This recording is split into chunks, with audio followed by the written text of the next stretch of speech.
Hallo, da bin ich wieder. Letzte Woche habe ich eine eigene Krankheit erfunden, bei der die Nasen von lügenden Influencern wie bei Pinocchio wachsen. Und eine studierte Medizinerin hat dafür auch noch Werbung gemacht. Meine Nase ist immer noch nicht so ganz fit. Dadurch habe ich mich tatsächlich wieder an was erinnert, was ich im Studium schon gelernt hatte. Und das Ganze hat einen Namen, und zwar die postvirale nasale Hypersensibilität. Und jetzt fehlt eigentlich nur noch eins: eine Behandlung für unsere ausgedachte Krankheit, die wir dann für viel zu viel Geld verkaufen können. Und was passt da besser als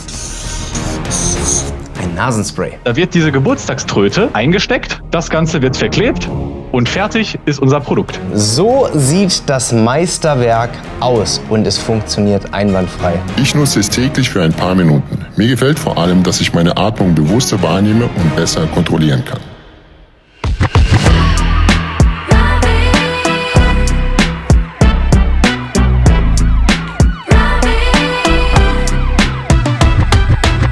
Heute testen wir, wie gut Menschen falsche Gesundheitsversprechen hinterfragen. Und ganz ehrlich, das ist kein reines Medizinproblem. In fast jedem Thema da draußen gibt es immer irgendjemanden, der behauptet, die perfekte Lösung gefunden zu haben. Das gilt für Gesundheit genauso wie für Finanzen. Und deswegen finde ich es immer super wichtig, sich mit den Dingen erstmal auseinanderzusetzen, bevor man irgendwas macht. Und genau das ist der Grund, warum ich mich bei meinen Finanzen dazu entschieden habe, mich erstmal selbst zu informieren, und deshalb nutze ich XTB. Dort kannst du dir heute mit einer Gratisaktie dein erstes Investment sichern. Dazu aber gleich mehr. Dort kannst du nämlich nicht nur in Aktien und ETFs investieren, sondern bekommst auch Tutorials, Analysen und Webinare und zum Beispiel ein Demokonto mit virtuellem Geld, wo du erstmal checken kannst, was du machst, bevor du dein eigenes Geld einsetzt. Ich persönlich versuche mir was für meine Zukunft zurückzulegen, und deswegen habe ich mich für einen ETF-Sparplan entschieden, weil ich einfach breit gestreut und langfristig investieren möchte. Die gibt es bei XTB übrigens schon ab 15 € monatlich, und außerdem hast du auch die Gelegenheit, einzelne Aktien in einen Sparplan zu packen. Was ich besonders praktisch finde: Aktien und ETFs können dort bis zu einem monatlichen Handelsvolumen von 100.000 € kommissionsfrei gehandelt werden. Erst danach fällt eine kleine Gebühr von 0,2% an. Und das Geld, das gerade nicht investiert ist, das wird nebenbei auch noch verzinst. Ein weiterer Pluspunkt ist die Aufsicht der BaFin, und mittlerweile vertrauen über 2,5 Millionen Nutzer XTB. Einer davon bin ich. Natürlich gilt wie immer: investiert nur Geld, das ihr wirklich übrig habt, und nicht das Geld, das ihr für euren Alltag braucht. Falls ihr euch das Ganze mal anschauen möchtet, dann könnt ihr euch heute wie angesprochen auch eine Gratisaktie sichern. Passend zum Thema eine von Novo Nordisk, und die hat aktuell einen Wert von so circa 40 €. Dafür gebt ihr bei eurer Registrierung einfach meinen Code Marvin ein, und innerhalb von 7 Tagen nach Kontoeröffnung zahlt ihr einen beliebigen Betrag ein, und dann könnt ihr in der App eure Gratisaktie freischalten. Alle Details dazu findet ihr in den Aktionsbedingungen. Den Link findet ihr wie immer in der Infobox, oder ihr scannt einfach hier den QR-Code. Die Idee: ich erfinde einfach eine Behandlungsmethode für unsere ausgedachte Pinocchio-Krankheit, bei der die Nase unserer Influencer immer länger wird. Und was passt da besser als ein Nasenspray? Es gibt davon zwar schon unendlich viele, der Markt ist komplett übersättigt, aber umso wichtiger, dass ich da einfach mal frischen Wind bzw. stinkende Luft reinbringe. Unser Nasenspray macht alles anders, denn einige Nasensprays machen natürlich süchtig, unseres nicht. Andere Nasensprays machen einen gesund, unseres nicht. Unseres, das stinkt einfach nur. Und damit es so richtig absurd wird, machen wir bei uns den Aufsatz einfach noch extrem lang. Ohne Grund, einfach nur damit es so richtig bescheuert aussieht, wenn man sich das Ding in die Nase steckt. Und damit unser Nasenspray auch richtig brutal stinkt, brauchen wir natürlich eine Geheimzutat, und da habe ich schon einen Experten parat. Ich finde, ein harter Handkäse entwickelt sich erst, wenn man den 3-4 Tage bei Sonneneinstrahlung in der Handtasche hat. Dann hat man so einen richtigen Handkäse. Ne? Dann hat man auch mal, wenn man dann anfahren lässt, da hat man natürlich einen harten Handkäse eine Woche lang im Wohnzimmer stehen. Also ich weiß nicht so recht, was mir mein Team damit sagen möchte, dass dieser Harzer Handkäse in einem Safe eingepackt ist. Das essen Leute wirklich? Es muss nicht schmecken, es muss wirken. So schlimm? Wirklich ekelhaft. Wir müssen das Ding irgendwie klein hobeln, im besten Fall irgendwie flüssig kriegen, einkochen, fermentieren, und dann ballern wir das in unser Nasenspray rein. Ist das nicht übelst gefährlich, wenn die Leute sich das in die Nase schießen? Ja, also ich habe mir selber jetzt noch nie Schimmelkäse in die Nase gesteckt, aber wahrscheinlich hast du recht, ne? Wenn die Leute dann irgendwie Schimmel unterm Auge wachsen haben, wäre, glaube ich, nicht so gut. Ich habe da mal einen kleinen Prototypen vorbereitet, und ich war schon wirklich hyped zu sehen, wie sich unsere Influencer-Freunde diesen übertrieben langen Stab in die Nase stecken und dann der Geruch des Harzer Käses seinen Duft verbreitet.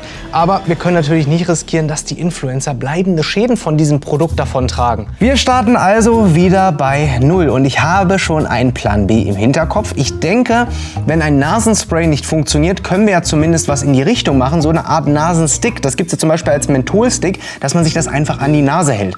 Und um sowas zu entwickeln, habe ich einfach mal auf Instagram gefragt, ob jemanden kennt, der gut mit einem 3D-Drucker umgehen kann und Bock hat, mal was Verrücktes zu machen. Und tatsächlich hat sich jemand gemeldet und derjenige wartet hier schon im Zoom-Call und ich bin mal gespannt, was er vorbereitet hat.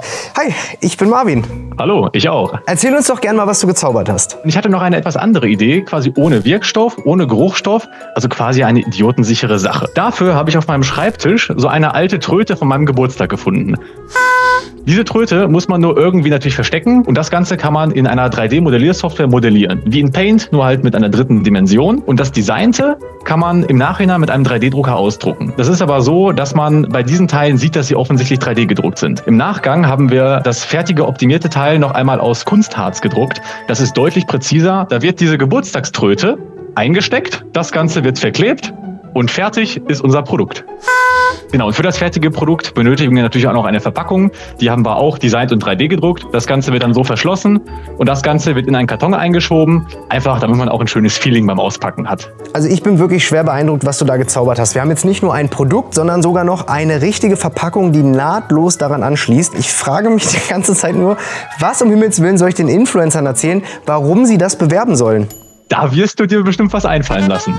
Damit wir unsere Nasentröte auch gut vermarkten können, brauchen wir wie immer natürlich eine Website. Ich präsentiere das Nasophon. Ich finde wirklich, das ist mit Abstand die beste Website, die wir je gemacht haben. Aber wir wollen das ganze Ding natürlich einerseits als Medizinprodukt vermarkten, aber auch die Lebensrealität der meisten Medizin-Influencer treffen, denn die meisten sind noch Medizinstudenten. Und deswegen sagen wir nicht nur, dass das Ding bei unserer erfundenen Pinocchio-Krankheit hilft, sondern auch so ein richtiges Alltags-Lifestyle-Produkt ist, womit man die Muskulatur der Nase trainieren kann. Ob das wirklich funktioniert und ob das was bringt, keine Ahnung, ich bin ja kein Doktor. Und auch hier haben wir natürlich wieder keine Kosten und Mühen gescheut und haben ein paar Easter Eggs versteckt, damit die Medizin-Influencer auch zumindest eine kleine Chance haben, Ungereimtheiten zu finden, Rückfragen zu stellen und im Zweifel mich zu exposen. Aber fangen wir mal vorne an. Ich habe mir überlegt, wer kennt sich denn mit dem Training von Nasen aus? Richtig, Menschen, die große Nasen haben. Und da gibt es eigentlich nur 3 Leute, die wirklich Pioniere in dieser Disziplin sind, sage ich mal. Und genau die haben dieses Produkt entwickelt. Entwickelt wurde unsere Nasenflöte nämlich von niemand Geringeres als Thomas Gottschalk und Haftbefehl. Und genau so schreiben wir das auch auf unsere Website, nur halt eben auf Latein. Aber da unsere Medizin-Influencer ja mindestens genauso viel Zeit in ihr Studium wie auch in ihr Social-Media-Business gesteckt haben, müssen die ja eigentlich Latein wie aus dem FF können. Der dritte Gründer, der heißt Tentaculus. Das ist Latein für Thaddäus. Und wie der echte Thaddäus bei SpongeBob ist auch er ein sehr begeisterter Klarinettist. So heißt es, glaube ich, wenn man eine Klarinette spielt. Und genau diese Liebe zum Blasinstrument hat ihn auf die Idee zu unserem Nasophon gebracht. Aber die Geschichte ist noch nicht vorbei. Vielleicht ist es dem einen oder anderen schon aufgefallen. Der Hintergrund, der sieht ja echt verdächtig bekannt aus. Ja, das ist das originale Wohnzimmer von Thaddäus Tentakel aus SpongeBob. Ja, und sein Nachname ist auch noch der mittlere Name von Thaddäus. Und ja, wir hätten das Ganze noch mehr auf die Spitze treiben können. Wir hätten noch ein paar Doppeldeutigkeiten reinmachen können. Man hätte mich irgendwie noch verkleiden können, auf die Website bauen. Aber ich finde, das ist schon so lächerlich und man hätte das wirklich mit einmal googeln entlarven können. Wir belassen es einfach so. Unsere Nasophone sind angekommen. So sieht das Meisterwerk aus und es funktioniert einwandfrei. Ich führe gern mal vor.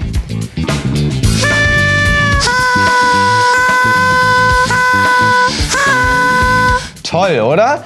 So sehen sie aus. Da kommen am Ende noch schöne Klebeetiketten drauf, damit man auch diesen kleinen, aber feinen Schlitz hier nicht sieht, weil da wurde da die Tröte eingebaut.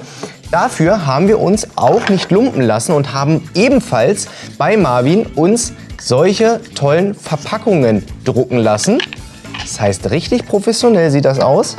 Und das kommt dann auch noch in unsere dafür vorbereiteten Kartons. Und auch dort haben wir natürlich unser tolles Design durchgezogen. Nasophon, Nasenflügeltrainer. Hier nochmal erklärt, wie das Ganze funktioniert.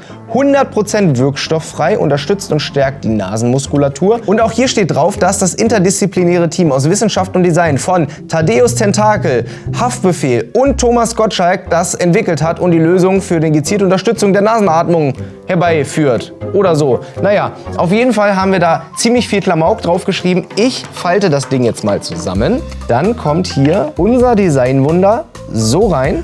Passt nahtlos. Und ich glaube, so ein Auspackerlebnis hat man wirklich nur zu Weihnachten, wenn man die Playstation auspackt oder sein neues Nasophon. Liebe Freunde, an der Stelle mal ein dickes Dankeschön an euch. Ich habe gesehen, der erste Teil ist so gut bei euch angekommen und dieses Mal wollen wir noch eine Schippe drauflegen mit einem eigenen Produkt, das wir selbst entworfen und herstellen lassen haben. Wenn ihr euren Support ausdrücken möchtet, dann lasst gerne ein kostenloses Abo hier für meinen Kanal da. Das ist die größte Wertschätzung, euch kostet es nichts und mich bringt's weiter.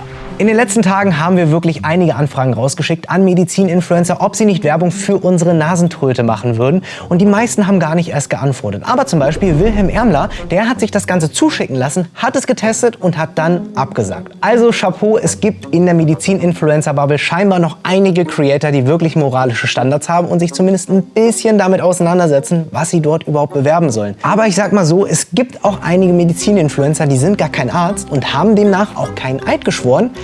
Vielleicht aber höchstens den Eid für lukrative Werbegeschäfte.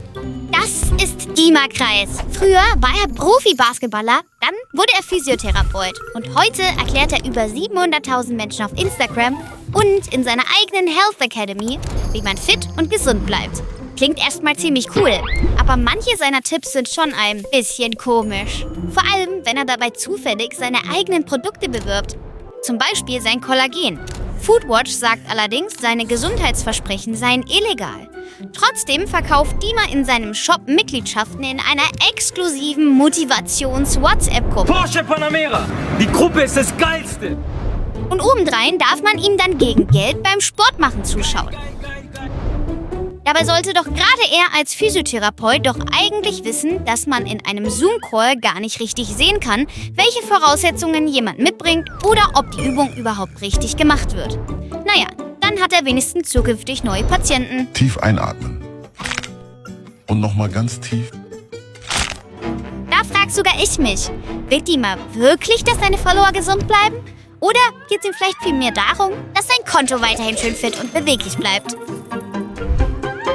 Und der hat mir gerade eine Mail geschrieben, dass er das Nasophon für ihn eine tolle Möglichkeit findet, weil er gerade selber Probleme mit der Nase hat. Und da wird unser Nasophon wohl das erste Mal so richtig auf die Probe gestellt. Ich bin sehr gespannt. Und nur noch mal für euch zur Einordnung. Er ist kein praktizierender Arzt, sondern nur selbsternannter Health Coach, Medizininfluencer und ausgebildeter Physiotherapeut. Wenn er jetzt also die Wirkungsweise unseres Nasenflügeltrainers irgendwie ein bisschen falsch erklärt, dann habe ich da aus medizinischer Sicht wirklich auch Verständnis für. Wenn er sich jetzt aber hinstellt und Werbung dafür macht und sagt, ey, diese Tröte vom Kindergeburtstag hat mir bei meiner Nasennebenhöhlenentzündung geholfen, dann ist das nicht nur moralisch fragwürdig, sondern auch rechtlich. Physiotherapeuten, die haben zwar keine ärztliche Approbation, aber eine staatliche Erlaubnis zur Führung der Berufsbezeichnung. Wer seine gesundheitliche Expertise systematisch nutzt, um Follower für Geld mit Fake-Produkten zu täuschen, der riskiert im allerschlimmsten Fall den Entzug dieser Erlaubnis wegen Unzuverlässigkeit. Liebe Leute, um euch einfach mal transparent mitzunehmen, wie das hier alles mit der heißen Nadel gestrickt ist, einen Tag bevor unser erster Teil von der Medizin-Influencer-Serie rausgekommen ist, hat uns der liebe Dima den Content geschickt. Das heißt wirklich, wirklich allerletzte Eisenbahn. Und ich würde einfach mal sagen, da schauen wir jetzt mal gemeinsam rein. Ich mache es dann wie in der Schule, wenn ich einfach mal dazwischen sprechen will, tröte ich einfach. Viele Menschen atmen überwiegend durch den Mund, ohne es überhaupt zu merken. Das kann langfristig Einfluss auf Schlaf, Konzentration und das Zusammenspiel von Nacken, Kiefer und Haltungsmuskulatur haben. Muss ich neidlos anerkennen, das stimmt. Dima hat in seiner Physiotherapeutenausbildung gut aufgepasst, kann ich nichts meckern. Ich wollte einfach mal tröten. Ich selbst leide an einer chronischen Nasennebenhöhlenentzündung und merke gerade beim Sport, wie schnell ich zur Mundatmung verfalle. Deshalb nutze ich das Nasophon. Es hilft mir dabei, meine Nasenatmung bewusster wahrzunehmen und gleichzeitig meine Nasenflügel zu trainieren. Also ganz ehrlich, wie Dima hiermit seine Nasenflügel trainieren möchte, das weiß er wahrscheinlich nur selbst. Denn hiermit macht man ja nichts anderes als ganz normal ausatmen. Das heißt, erstens würde er dann ja 24/7 seine Nasenflügel trainieren, indem er ganz normal atmet, also ein richtiger Extremsportler. Und zweitens ist hier halt nur eine Kindergeburtstagströte drin. Damit trainiert man nichts. Beim Ausatmen bekomme ich ein akustisches Feedback und kann meine Atmung gezielt verbessern. Boah, ja, irgendwie muss ich sagen, bin ich als Erfinder und Patentgeber dieses tollen Produkts ein bisschen enttäuscht, weil dieses akustische Signal habe ich nicht gehört. Das hört sich nämlich so an. Und um ehrlich zu sein, habe ich das Gefühl, dass Dima das Nasophon nicht mal richtig angewendet hat, weil irgendwie macht er die ganze Zeit nur... Außerdem kann das Nasophon auch bei postviraler nasaler Hypersensibilität unterstützend wirken. Also ich muss wirklich sagen, so langsam geht mir hier die Puste aus vom ganzen Tröten. Aber diese Tröte, dieses Nasophon, das hilft natürlich nicht bei postviraler, wie habe ich die Krankheit genannt? Postviraler nasaler Hypersensibilität. Die Krankheit haben wir uns nämlich ausgedacht. Hätte man unter Umständen als Medizininfluencer vorher mal checken können. Ich nutze es täglich für ein paar Minuten. Mir gefällt vor allem, dass ich meine Atmung bewusster wahrnehme und besser kontrollieren kann. Wenn du mehr über die Vorteile der Nasenatmung erfahren möchtest, dann schau gerne auf der Instagram-Seite von Nasophon vorbei. Ja, man muss so ein bisschen sagen, Dima hat ähnlich wie Alina im ersten Teil so ein bisschen sein eigenes Ding aus dieser Werbung gemacht. Eigentlich sollte er davon berichten, dass das Nasophon angeblich einen sofortigen Konzentrationsboost liefert, weil man die Atmung trainiert. Hat er wohl getestet, hat er wohl nicht gespürt und hat dann so ein bisschen überlegt, ja, was mache ich denn jetzt da draus?